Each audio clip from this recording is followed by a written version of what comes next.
Sapa Indonesia, akhir pekan kembali hadir untuk Anda, Saudara. Seorang warga desa Sopande di Sidoarjo, Jawa Timur meninggal dunia usai menjalani operasi amandel. Pihak keluarga menduga ada malapraktik yang dilakukan pihak rumah sakit, sehingga menyebabkan kematian.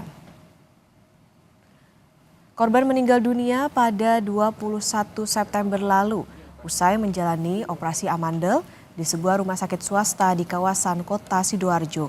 Menurut keluarga, kejanggalan bermula saat korban diberikan makanan oleh pihak rumah sakit sekitar 3 jam sebelum menjalani operasi pengangkatan kelenjar amandel.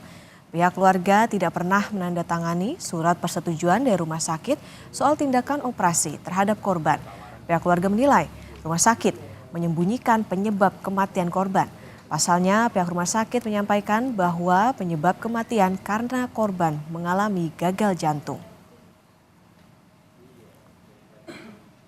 Jujur, kita itu diminta untuk ada satu yang jaga di rumah sakit untuk pengambilan obat dan persetujuan operasi. Tapi sampai kakak saya dinyatakan meninggal, itu kita sama sekali nggak ada diminta tanda tangan. Bahkan ibu saya juga sempat nanya, ada berkas nggak yang harus saya tanda tanganin? Katanya nggak ada. Nggak ada riwayat jantung, Mas? Nggak ada sama sekali.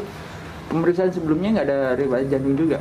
Jadi pemeriksaan sebelumnya dia itu lab 10 hari yang lalu, itu nggak ada rekam jantung. Sementara itu, pihak Rumah Sakit Siti Hajar menyebut rumah sakit telah menjalankan SOP pra hingga pasca operasi terhadap korban. Petugas yang bertindak menjalankan tidak melanggar prosedur pelayanan kepada pasien. Untuk saat ini yang dapat kami sampaikan ke teman-teman media, apapun yang sudah kami lakukan dari di klinik apapun rawat inap sampai di meja operasi itu sudah sesuai dengan prosedur, itu yang bisa kami sampaikan ke teman-teman media.